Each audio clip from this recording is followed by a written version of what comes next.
Hey folks, what a difference time makes to things. I'm today at the Hasselblad stand checking out their new X1D mirrorless camera. It's really nice. Let's have a look at it.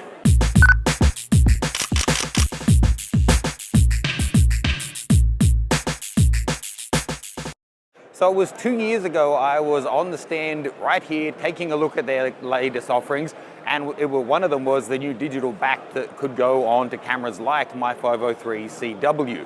Now, I've said this several times, I'm a big Hasselblad fan. I think their legacy is amazing. It's one of the luminary companies in the history of photography in my mind. And without going into negative territory, it makes me very happy to see them producing new innovative products that are quality and class, and this really seems to fall into that category. I talked about this when it was first announced, 50 megapixel, 14-bit RAWs, 16-bit RAWs, 14 stops of EV they're aiming for. It's a medium-sized of the medium format range of sensors, but just look at the size of it. It's small, it's really actually incredibly comfortable. Looking at it in the pictures, it can be, it's hard to tell exactly. Is it gonna feel sturdy? Is it gonna feel flimsy? Is it gonna feel too small, too big? Definitely, you could walk around with this and it's obviously bigger than you using, say, a Sony full-frame mirrorless or something.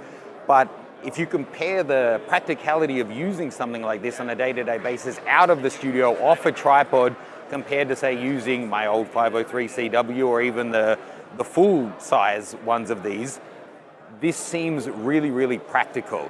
Let's come in close and take a look at some of the specs.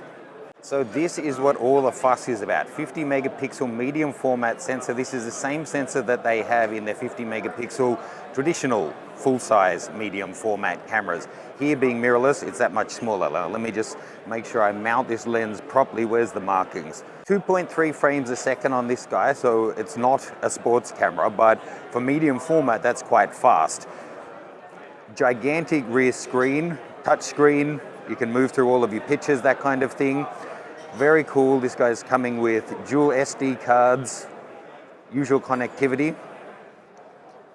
Does have a hot shoe. I quite love the retro kind of text and everything on the back. It's a really gigantic screen, but the grip is just great. You see it extends front and back, so you can actually get a really good purchase on it. This one also has an ISO range of 100 to 25,600, which is a stop higher than the newly announced Fuji, I can't get the lens back on again, than the Fuji GFX, which will be its major competitor once it finally comes out. So I have to say, unfortunately, we're not allowed to actually put our own cards in it to take samples. It's just a blanket policy, apparently, that on the show you can't do that. So I can't show you the image quality at all, which is a shame because beyond showing you guys, I just want to see it for myself.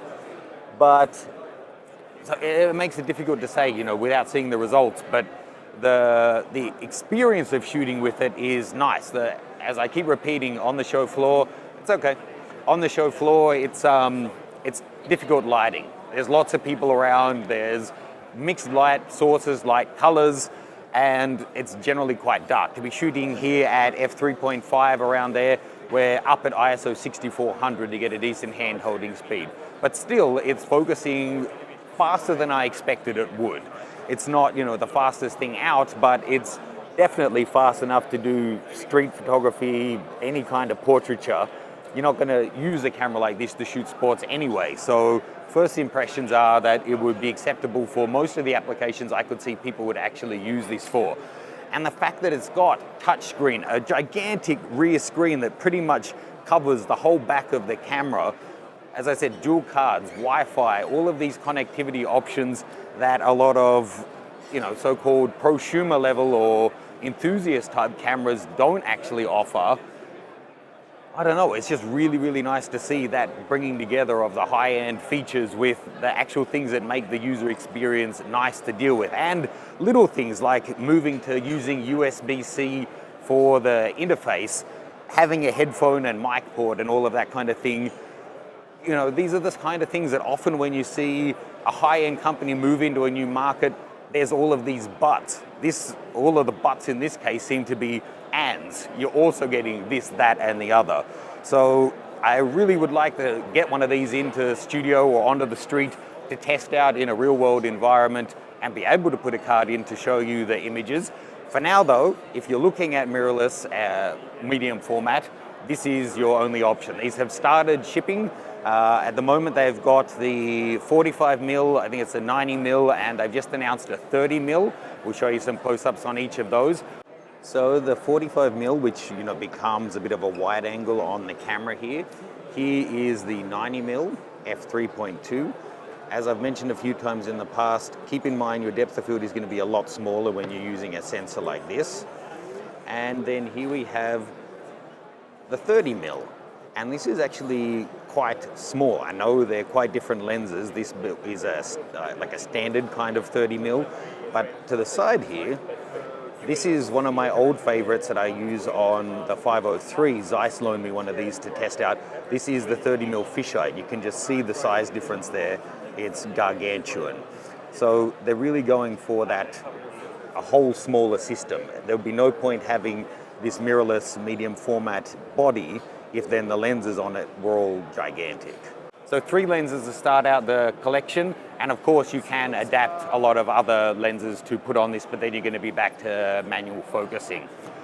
Yeah, I'd love to hear your thoughts on this one. Could you see yourself owning a camera like this? If you want to see the full specs and details, check it out. There's links in the caption below where you can go see it on the Hasselblad website, and you can also, I'll pop a link where you can order these in the States as well. Thanks for watching. Please do like and subscribe. We've still got more content coming from Photokina 2016. Ciao.